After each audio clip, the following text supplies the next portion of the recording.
Hello everybody, and welcome to our third keynote address of this conference. It's great to see so many of you here who were here yesterday, and also some new faces, so welcome everybody. I am absolutely delighted to introduce our keynote speaker, Maria Federica Moscati. She is Reader in Law and Society at the University of Sussex. She holds a PhD from SOAS in London and is an Italian advocate and trained mediator. Before undertaking her doctorate, she was a family lawyer, also worked for Save the Children Italy, where she specialized in children's rights. So she has a really rich and varied curriculum.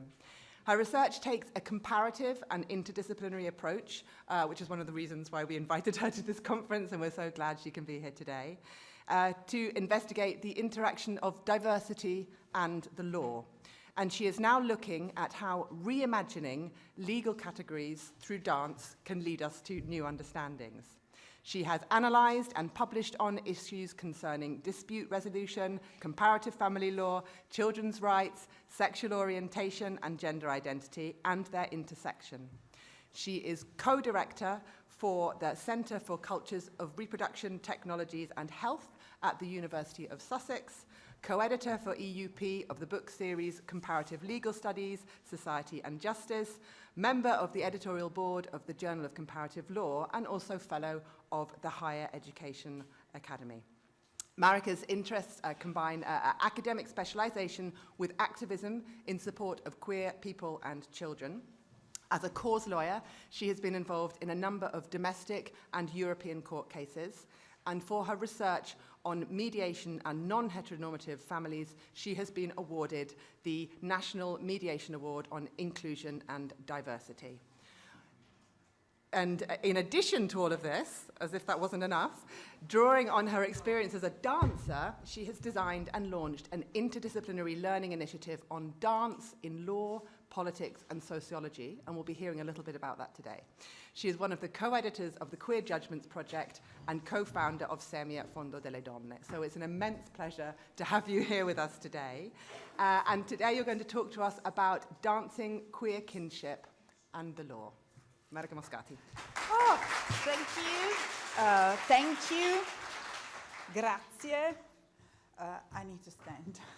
I'm not used to deliver presentation sitting. Actually, I move, and I will move today. And so, first of all, I wish to start thanking Charlotte, Paolo, and Silvia for inviting me. This is for me a joyful honor and an inspiration. And also, I would like to thank all of you for being here, but also for the amazing energies that you are giving, and all this, since yesterday, for me, it's been an empowering moment. I'm learning so much from you. Just, a disclaimer before I start my presentation. I suffer from long COVID, so I have some cognitive limitations, and so please forgive me if I need to read sometimes. Okay, so let's start. When Silvia invited me, and I read the call for papers, I shifted from panic, such as what am I doing here? I'm a lawyer, to joy. I said, wow, okay, wait a minute. So maybe I can use this as an opportunity to experiment, and also an opportunity to show whether and how the stiff, boring law can move on. So thank you again, Silvia, Charlotte, and Paolo, because you are giving me this unique opportunity not only to present, but also to present by building on my scholarship, personal experience as cause lawyer, former dancer, and a teacher. So today, what I would like to do is to use this opportunity also to see whether we can queer Keynote. in academia. Okay, and also I don't want to make these about me. I want to make these about yourself. So I would like to invite you to dance together throughout this presentation. At the end, you have to perform, and that's it, because that was already a plan. But this morning, I decided to change. So feel free to move, dance during the presentation. So don't wait for the last act. Start doing your rehearsal, or to move, okay, or the bar, because everyone can dance, okay? So the aim of my presentation is really to reimagine family, maybe I need to, okay, maybe to reimagine family and kinship legal categories, and in particular disputes and conflict, which has been the focus on my research for a long while. So I know that during these days we have, you have been amazing in emphasizing the importance of creating queer affections and queer affecting bonds. But then I'm a lawyer, so I'm here to tell you, wait a minute. You know. There is also, you know, the what happens when these amazing queer bonds face challenges, breakups, because, and I've chosen this area of research because I believe, and I've seen in my field work, that the awful heterosexual binary bias, stereotypes sneak in quietly, strongly in the moment of the conflict, or the resolution of the conflict. Okay, and how I would like to, to reimagine these disputes and conflicts and the resolution of them actually through dancing, or through dance, or more the legal dancing. So we all know that the interdisciplinarity between law and other areas of research, including sociology, anthropology, psychology, economy, is nothing new. And so is also law and literature, law and humanities, and so on. However, still young is the use of law, setting the scene. Now, setting the scene, wait a second, no, still here, long COVID kicking in. So sorry, but, and similarly, if on the one hand, particular attention has been given to the ways in which queer families, queer bonds are created, from legalization of adult relationship to parenting, with all the limitations that we have discussed during these days. On the other hand, further consideration must be given, in my view, to those moments when queer affects and bonds struggle. And of course, I'm referring here to intra-family disputes, and disputes characterize all kinds of relationships, and I don't think that is a big deal. Actually, it's through disputes and also conflicts between the individual and the state that we can realize whether there are abuses of power, discrimination, and so on. What, in my view, is important, however, requires a further consideration is the way in which these disputes between queer partners and conflict between queer people and the state are resolved. And so, and I think that is important because at the moment, the current mechanisms to resolve both the the dispute between between the private individuals, queer partners or parents through, I don't know, mediation, negotiation. And on the other hand, the way in which conflicts are resolved through judgment or through the court proceedings are still very much binary, very much heteronormative. So I think that, and here I call for, as a lawyer, I call for all your help, because what the study, the research you do is extremely important for the lawyers, for the legal scholars, for the judges. I'm perfectly aware of the reluctance that we have, of some lawyers, I don't know. I don't think that I'm included in those who are close-minded in this. There is a reluctance from the judiciary, from legal scholars, from even activist lawyers to engage with other disciplines. And I think that, and I ask for your help to push the boundaries and to try to convince the legal to listen to you. So, and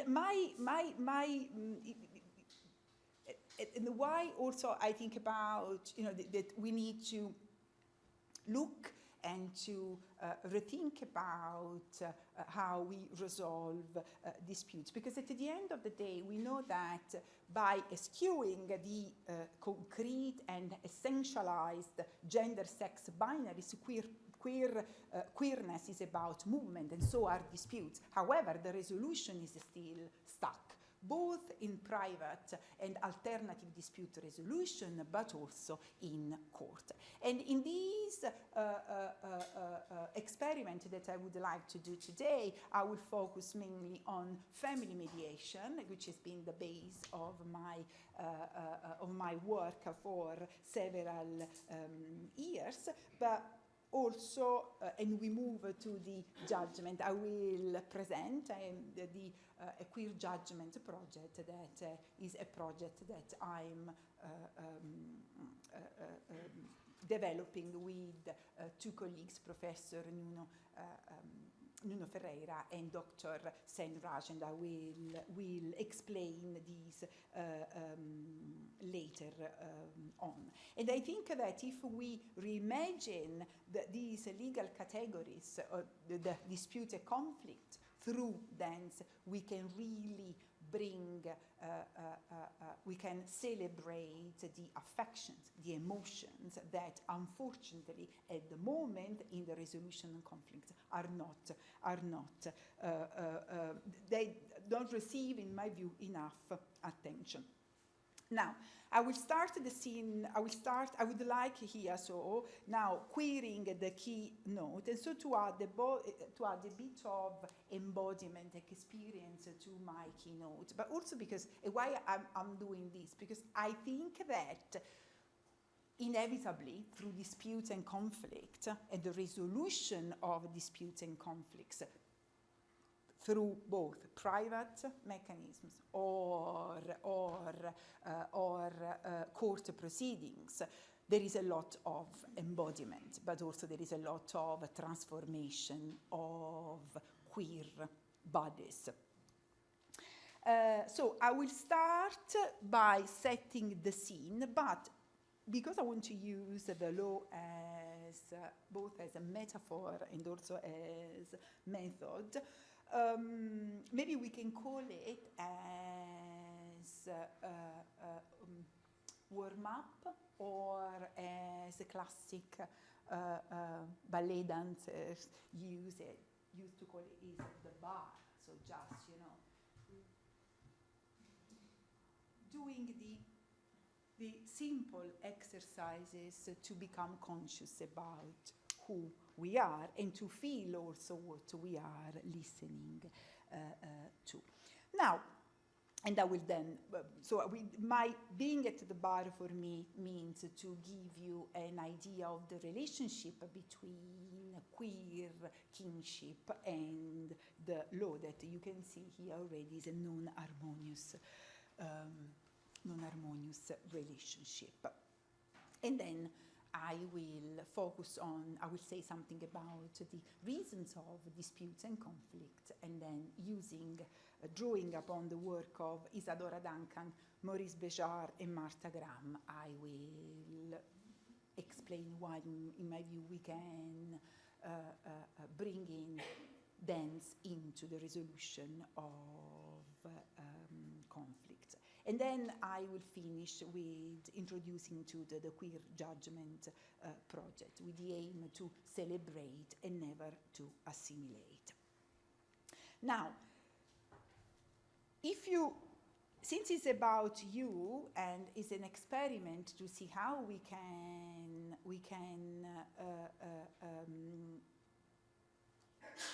queering Keynote using dance, please feel free to stand up and do your warm-up. I will do this while setting the scene. So the first part is to telling you the warm-up about you choose, because it's your warm-up. Because remember, why also I've chosen dance? Because dance is the most queer expression of everyone. Everyone can dance, okay?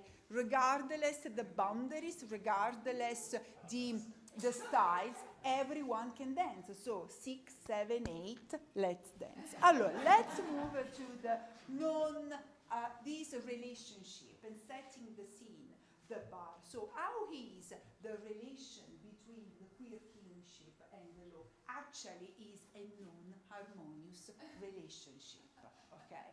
Because we can still say, oh yes, we have the legalization of this relationship or this type of affective bond. However, the law doesn't recognize queer people and queer affects. And here we go back to what we said this morning. You suggested beautifully this morning about the importance of terminology. Law doesn't use the word queer. And the law doesn't use the word kinship. So I would say that this non-harmonious family relationship that we first see in the terminology, but I will say also in a few minutes how this terminology is also mirrored in the different legal framework, and I will use his comparative approach, because another important thing of dance is the mixing of style, no? You can do dance classic, you can do flamenco. The same should be in law if we adopt a queer approach. So now, what happens from limiting not reflecting from the queer and queer kinship in the legal terminology, that also in the law, the legal frameworks are really shrinking queer kinship, okay? And how they are, the law is shrinking queer kinship. And this creates a difference between the law and the society, the law in the books, the law in action, the law how we perceive it. So, and the law puts these boundaries to the development, I would say, the legal protection of queer relationships. So, so together with the terminology, this process of shrinking and mortifying the bodies. When I say the bodies, I mean everyone, everything. Keep dancing. I was about to say, if we stop that. No, it's not me. You have, because this is a queer keynote. So we should, the bottom up, okay, changes. So don't wait always for the state to tell you what to do. Do it, okay, yes. As the queer legal scholar. So The second difference is the limit the protection of queer kinship is to be found, of course, in the regulation of queer adult relationship. This, number two, that is quite boring. But also the number two is recurrent in the legal parenting. Because even though there are legal systems in which the so-called, and I hate this terminology, the social parents are recognized, still the legal parents, even in those legal systems that could be considered quite progressive, such as the UK, the legal parents are too. But even when being a parent, being the pregnancy has been opened, regulated also for trans people, still the law on birth certificates puts this very normative and binary label. So for a birth certificate in the UK, all the trans fathers who gave birth are registered as mother. That's why, and then this is a reflection we can do in our rehearsal of creating this choreography that we are creating today, is to consider to degender. We can do another conference here about degendering biology, degendering pregnancy. And then there are some, this non-harmonious relationship creates, of course, doesn't celebrate the bonds. So queer bonds are, a lot of queer bonds are legally invisible. Although I think that legislators all over the world, even those more progressive societies, a legal system, receive constant research. You are the evidence that there is a lot of research that resists, break, shrink, destroys the norm. The problem is that the legislators don't listen, so maybe we can also want to reflect on how to make them to listen. Now, and for me personally, based on also my history as an activist, what is really the worst limit of the law is the one affecting children. The children of queer parents, but also the queer creative children. And I would say also the friends of the queer children, but also all the children, because the limitations of the law are so harsh, are so cruel, so that affect one of the key rights of children, the right to education. And without knowledge, there isn't change. So precluding children in all schools from learning about queerness is, in my view, a violation of children's rights.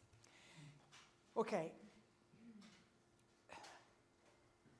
As in the past, I used to, when I was a ballerina, I forgot the choreography. I used to forget the choreography, and now I'm forgetting, all the structures. I'm just, talking.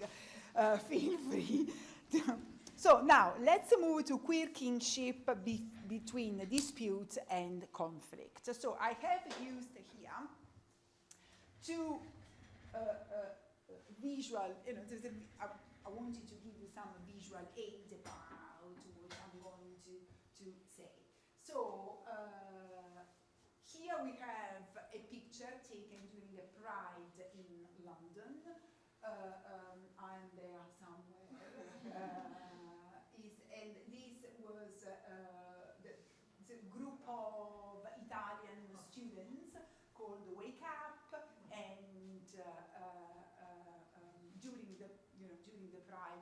in London, we had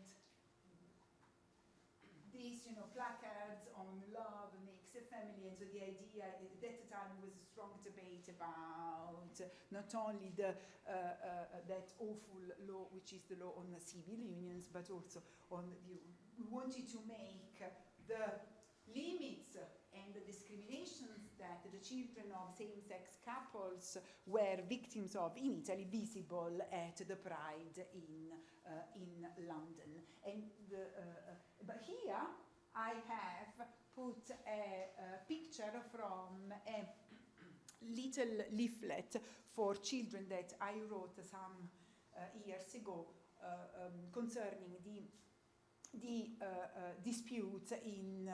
I started with disputes between same-sex parents and partners to move then to disputes involving trans and non-binary partners or parents, and then opening up to more sexually and diverse families. And during my field work, while I was interviewing mediators and lawyers and on whether they used to involve children during the family mediation, while waiting in their waiting rooms, I realized that the informative material that they all had available for children was very much binary, heteronormative, mainstream. So it was all about mom and dad, always blonde with blue eyes. So I thought, how is possible then that we make these children participating, dancing, okay, if they cannot see themselves? So I decided to do something and translate my empirical data in drawing for children. The faces, of course, are not the faces of the original families, but actually they are all friends and activists that decided to contribute. But also, so I chose this why? Because to introduce you in particular to to start saying the difference between the disputes and conflicts. So I know that they're often used interchangeably. However, in the dispute resolution literature, it's important to take the two,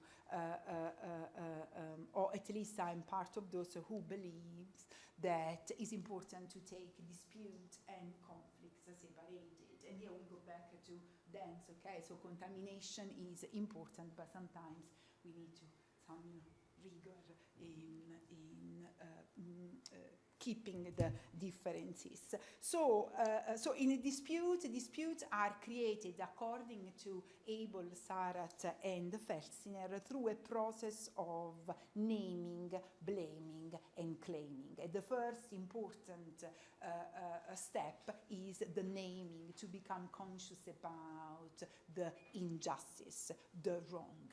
And I have to say that during my research on these themes involving queer people and disputes and conflicts, what I have found in some contexts is the so-called grievance apathy. Because we know not the perception of the wrong is not the same for all of us. So personal and social, cultural factors influence our perception of the wrong and how then the decision to react. After the naming, the blaming, to blame the author of the wrong, and then the claiming some restitution, and the dispute is created when this claim is rejected somehow. The causes of dispute that I found within the queer community are quite various. Disputes happen in all relationship, and disputes involve, for example, even on gender identity and sexual orientation. Disputes are created by decision concerning whether, how, when to have a child, or disputes are created, for example, in deciding whether to have an open relationship and a polyamorous relationship and with whom. I think that I'm over, no.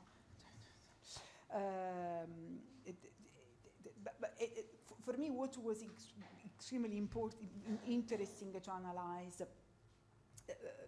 where I've seen the difference between the non-queer couples and queer couples, is the parenting, is the parenting dispute. Sorry, yeah, thank you. So the parenting dispute. Why are important? Here I call for all of you. Also, this morning is amazing presentation about the moment. May I say that if some background music would encourage people to dance? Okay. I cannot dance without music, so it's an idea. Use music. This is something that we can add. Or we can change. Just Yeah, you can change. Okay. Yeah, feel free. So what I have seen that is very important to address in parenting disputes involving queer people is the abuse and manipulation of heteronormative bias. And unfortunately, sometimes the manipulation of the biological tie as a weapon. And this is, I have to say that several mediators in Italy and the UK have reported the same. So this is something that maybe with your help we can learn. At the same time, also the types of power imbalances drawing upon the biological ties are evident. The conflict, on the other hand, I can give you, because, yeah, I'm sorry. I would like, I can answer all your questions about the sources of dispute and because I wanted to move on. Now, what my main critique to the mediation, and here you can change your style of dancing.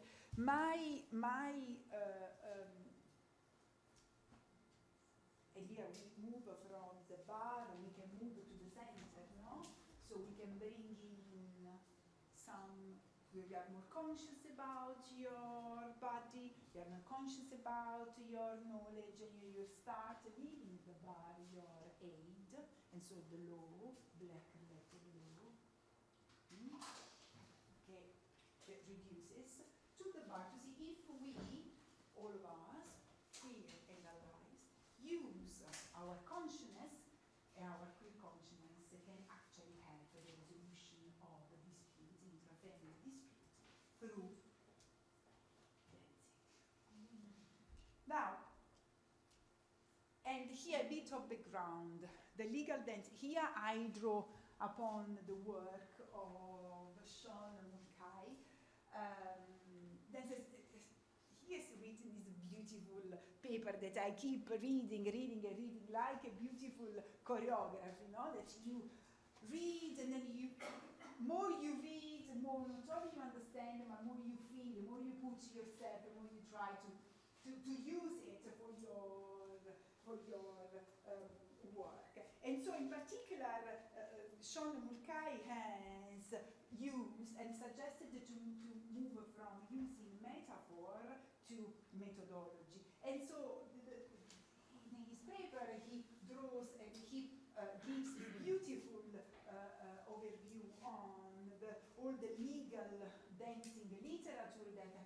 shown that there are three main styles of legal dancing. So dance has a legal practice, dance has a legal resolution, dance has legal research. And in doing that, Murkay has shown, has challenged the common dichotomies between dance and law, so such as movement versus words, emotions versus protocol, impressionist versus conclusive. But also, the dispute resolution is the work of Nadja Alexander and Michel Lebaron, drawing upon the well-known examples of pre-colonial societies in which dance was used as a mechanism to resolve disputes. They suggest also to bringing and to use dance performances in the teaching of dispute resolution. And then there is the project that I have launched, that is Dancing Law, Politics and Sociology, that I have developed more to support the mental health of my students. I was incredibly tired, sad, but tired in a sad way to listen my beautiful students, who, by the way, with respect to all your students, my students, are the best dancers in the world, the best students in the world, but all with lack of confidence, all struggling for a mark, for the mark of feedback they receive, such a waste of beauty and energy. So drawing upon my past as a professional dancer, that by the way is helping me now to overcome some of the cognitive limitations of COVID, I say, but why? Don't do something creative. At my university, I'm very, very lucky because I can do that. I can experiment, like you, like here. So then why don't using dance to help these beautiful students to understand that they are fantastic, that they have power, because dance is empowering.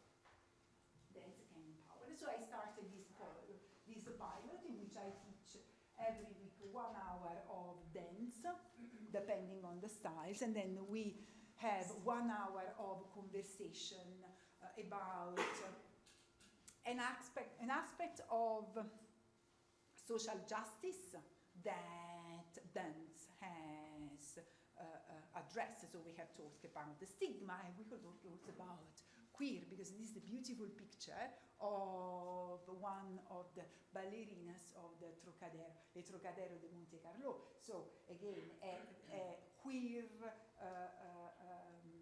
group of dancers that perform, that use dance to struggle for the rights of queer people, and they've been incredibly strong in really breaking the limit of classic ballet, because they dance, all the classics. Now, in starting dancing, and now we can start dancing. This is the choreography. Is a start dancing. My experiment today is to really to reimagine family mediation through the work of these three eminent dancers, activists, I would say, because they've used the dance to challenge normative structures and to push the boundaries. So and I will use the dance as a metaphor, but also as a method to innovate, in particular mediation. So here we just to give you a brief summary of what they have done, but then if you want more literal, thought, we can do that. So Isadora Duncan defined dance as, and I quote, not only the art that gives expression to the human soul through movement, but also the foundation of a complete conception of life. Then there is Martha Graham that has innovated this as translated the human experience into movement through the technique of contraction and release, in which each movement, and I think that there is a link with the queer study, each movement can be used to express every kind of emotions, or positive, negative, freeing or constricting emotion, depending on the placement. But at the core, there is the body, the celebration of the body. And then there is Maurice Béjart, that personally is my favorite, because he used dance as a universal language and that brings people together. And the beauty of his innovation is also to I don't know if to use it as the word contamination, but to bring together, to mix, to create dialogues between dances from all parts of the world. So literally also breaking the hierarchy that is typical in ballet, classic ballet, like the law, and then the other, the so-called popular or folk dance. No, Béjart is very much legal. I see him very much legal. So you would say, okay, so now I'm always that think of the academic that so what that I will never negotiate, conciliate. It's ballet for life, yes. It's a ballet for life that is one of the masterpieces of Béjart, but I think that it was about celebrating the victims of HIV, but the beautiful. So he brought together Mozart, the music of Mozart, the music of Queen, and celebrating just, this amazing. It is a ballet for life. So how I would bring this into the mediation? First of all, remember to celebrate and not to assimilate. And this is a quote from one of the insights at the Royal Opera House, and is this dancer Joseph Sissens suggested, but also what the mediator should do. I've done a lot of training trying to, using research as a mechanism as a means for activism. I've done a lot of work developing a training for mediators, lawyers, and magistrates in the UK, trying to educate them to listen to queer people in mediation. So why I say to celebrate and not to assimilate? Because one almost recurrent answer that I had in my interviews through years is, but they are the same. Same-sex couples are the same. Couples with trans partners are the same as heterosexual, because this is, I'm quoting, heterosexual couples. No, there is no assimilation, because we all know that there are these different layers of oppression that are internalized, and they are brought into the mediation. So this was recurrent. So every time I deliver a training, I start to say, okay, they are not the same. No, okay? What is the same is the respect. And this is what I say. It's the same as in dance, no? The same is to be present. And you find this in all types of dancing, from classic ballet to, flamenco, to Bhangra, jazz. Celebration means also to use the queer values, which, by the way, were used in the late 70s in San Francisco, when the community mediation boards were created, and so mediation sessions were run by queer mediators following the principles of the queer community. However, I would say that, but there was a critique about being, was still in the closet, okay? Using a mediation in the community, in the queer community, would represent a sort of second closet. My point is that the queer values should inform the mediation process. It should be brought into the training of mediators, because at the moment, with some exceptions, the training to become mediators in several countries in the world, including Italy and including UK, are very much based on mom and dad divorce. So bringing in these, but also we can call it deconstruct, decolonizing, and bringing intersectionality. So I would say to educate mediators, like we do with all those who teach dance. There is a minimum of preparation they have to, or as teachers in general, a minimum preparation about how to adjust their classes to the students, the pupils, and so on. But I would also say that we need to bring in a bit of subversion, not only resist, but create a queer norm. And in this, I would then move to dancing. So what is I will never stop to talk about this, dancing the voice of the queer child and the child of queer people. And here I have written about that, and I have written also with a friend, an amazing colleague, Francesca Maturo, about how to listen to the voice of the queer child. But in mediation, my other research was how we bring in the voice of the child of queer parents. We have seen before it was a child with 5 parents, and the legal parents were 2, but then there were 3 other parents. And that child actually told the judge, for me they are all mom, dad, whatever. As far as they stop fighting, I'm okay. So, and I have to say that a comparative analysis of all this debate and practice of mediation involving the children of family of the queer parents during family mediation is not a dance at all. It's more, I would say, using a metaphor, a sort of spinning class.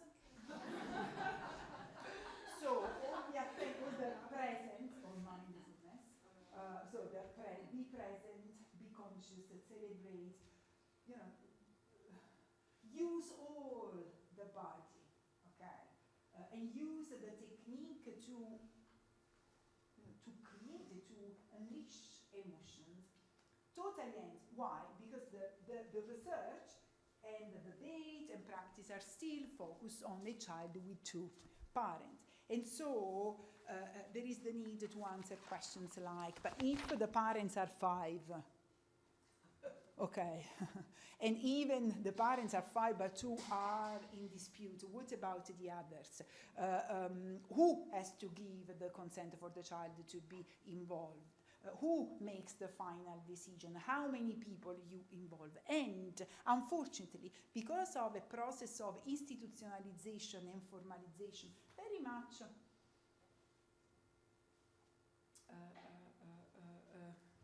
very structured, is bringing a mediation that, in my view, is a queer in nature. Mediation is not a court proceeding, so parties in theory should be free to express themselves, and mediation should offer an environment for all those who don't have a legal stand to participate in the dance, for those who were not called for the choreography to participate in the legal dance. I can see that across legal systems there is a process of institutionalization that is actually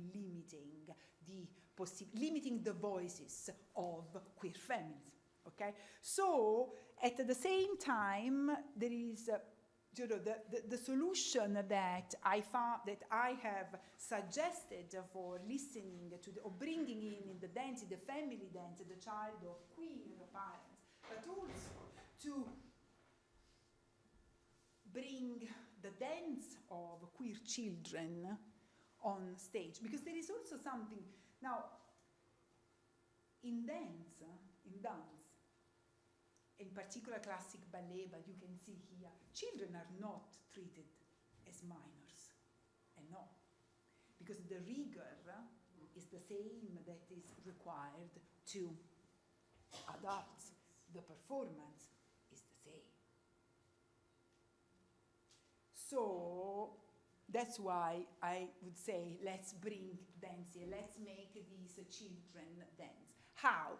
And here I have to say that a principle that in my view is very much, is very similar to Béjart and what these great choreographers have suggested, is the concept of child protagonism, moving from participation to child protagonism. This is a concept that was developed in South America, and is called the protagonismo infantile, and refers to the ability of children to play an active role in the decisions that are made. So, quoting Manfred Liebel, in order to ensure that children embrace rights, I'm quoting, and make use of them for themselves, they must be conceptualized in a context-specific way. According to Kostianovich, child protagonism includes, quote, participation, representation, projection, solidarity, self-reflection or identity, autonomy, and continuity. So participation is just a stage of protagonism. It's like, dance. So the bar, the warm-up, is just a stage that will bring at the performance, whatever the performance is, whatever the style of dance is, but in which the children have agency, the voice, the movement, the body, their history, their voices are actually taken into consideration, and their impact in whatever, in the final project, a performance.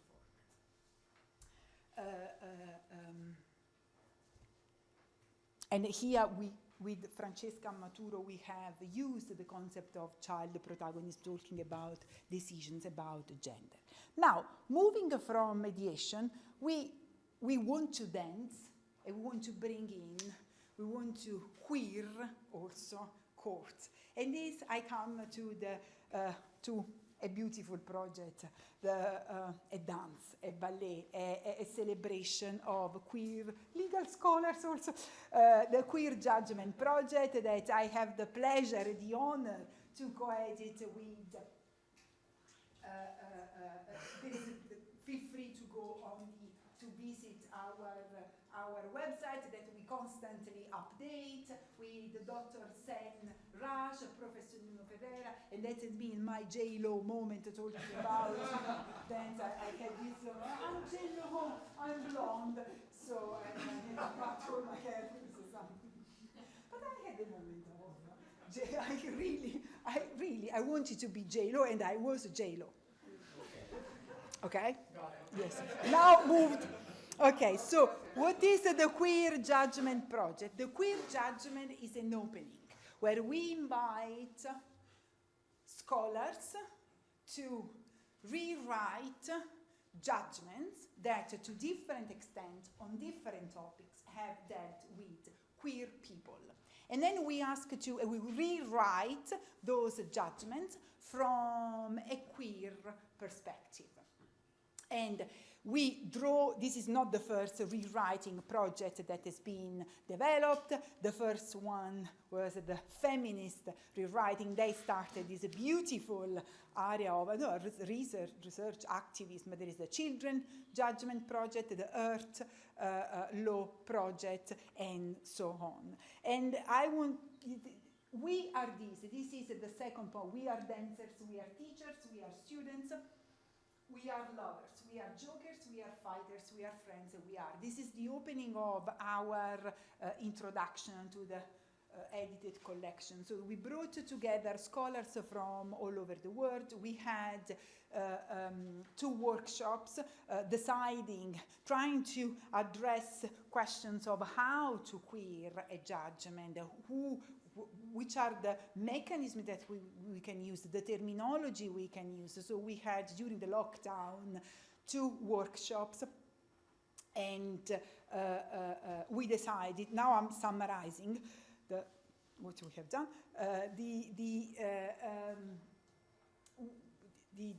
we decided the first step would be to have an edited collection that we just received the proofs. I'm so happy with that. And then in theory should be published with counterpress in June, July. We also decided counterpress, so it's easy, because can be downloaded, sorry. Crafting and writing the queer judgment was an exercise. Overall, I would say that the queer judgment is also a legally, and I'd like to give you some notes from the introduction, is a legally artistic project, because we want to, it aims at stimulating further questions on queer law.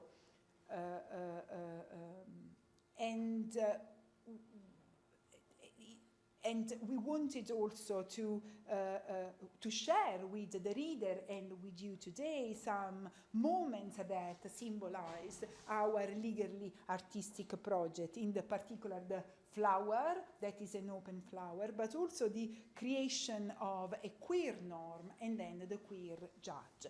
The project is very much on celebrating and not assimilating. What we wanted with this flower to emphasize is to also encourage the reader to celebrate all queer power, all queer people, but also trying to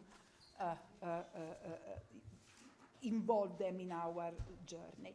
What I would like to say is about the queer norm. So creating, so you can easily understand that the 2 words, law and queer, is a difficult relationship, okay? So deciding to write a queer judgment came up through personal negotiations, balancing conflicting emotions, resistance to oppressive heteronormativity of the law, and also our personal experience of acceptance and oppression.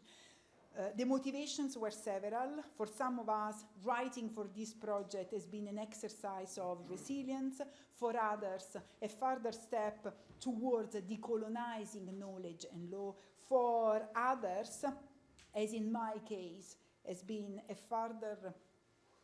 a way to conclude an intense journey of ethnographic activism, and I'm looking at Matteo because he knows.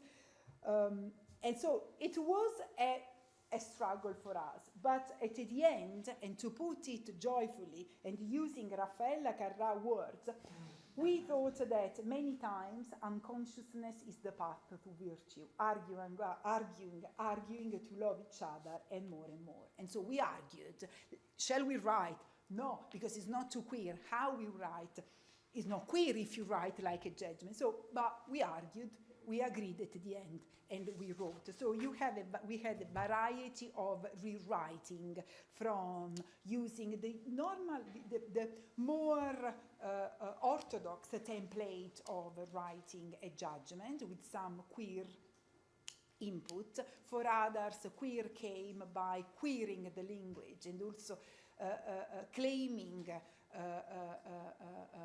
the ownership of words such as faggot and dyke. For others was writing a judgment as a theater play.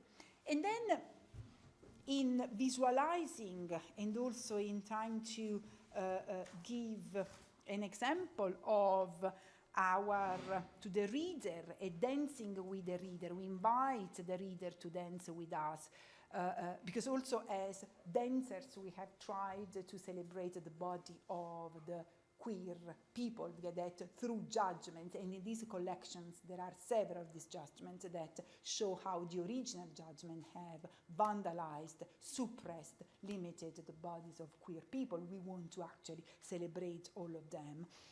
We came up with the help of a friend, and here something, because when you will read the edited collection, because reading is a queer act, you will see that relations are very important. It's been incredibly important for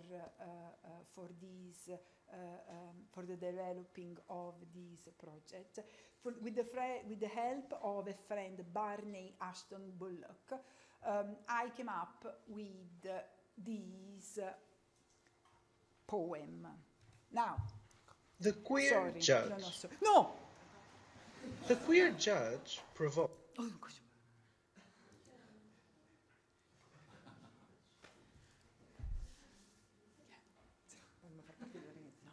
no, it's me. So now, very lazy dancers, I have to say.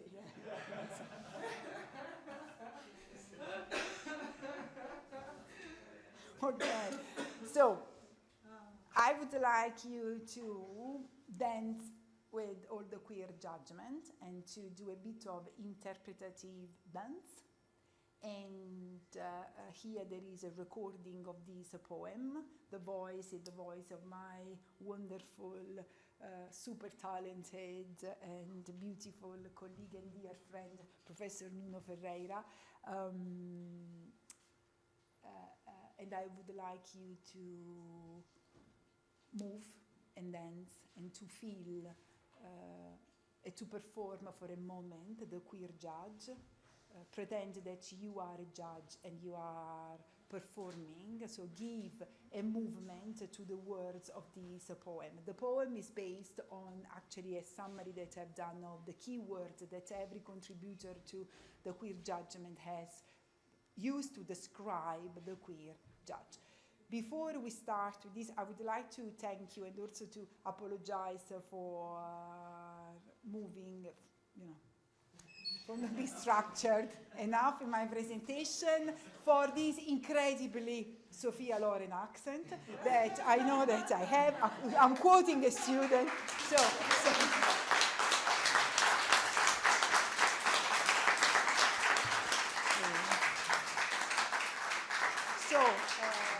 yes, and also, okay, and I would like, if you agree, to make a video then to upload it, if you agree, on the Queer Judgment Project website. But if you don't want, don't worry, Basile, I want to record you, because for my new project is looking at how audience performs and feels the queer judgment. Okay? So feel free to do whatever you want. Ego, you perform. No. Okay. There is no judgment, there is a queer conference.